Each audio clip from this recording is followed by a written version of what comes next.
It has been 100 years since the end of World War I, or as some referred to it back then as the War to End All Wars. And since that time, many military artifacts from this part of world history has been passed on to future generations.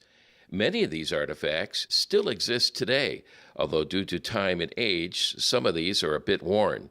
It continues to serve, though, as a reminder of what this war was like for the many who served.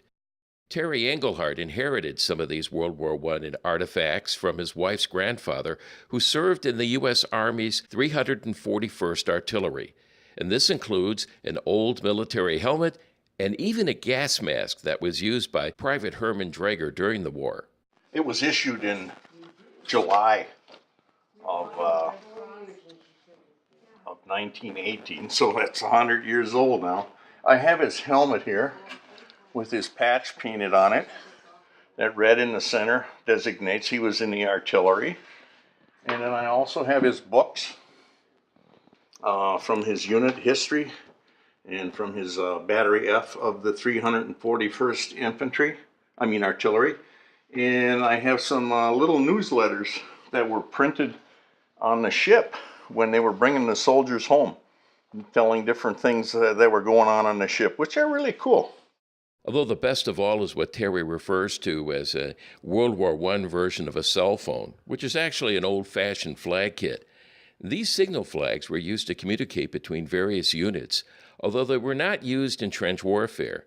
And the signaling devices were also used to notify artillery units the locations of enemy targets.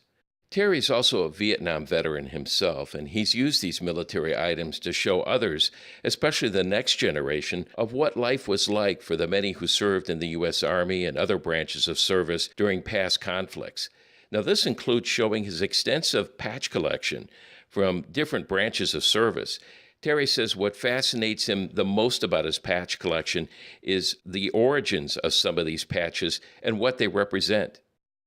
These were tank units in World War I, and they eventually went down to this. This is what a tank patch nowadays look like. The blue is for the infantry, the yellow is for the cavalry, and red is for the artillery. Like there they got a greyhound, and that one is the male.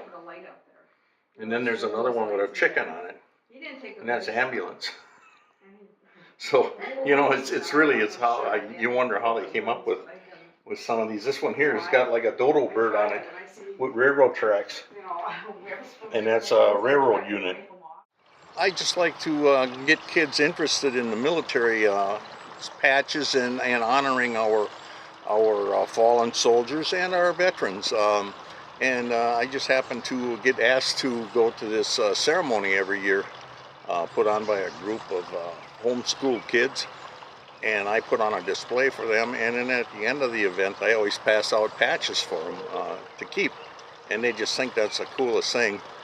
And it's just nice to see the younger generation interested in our military, past and present.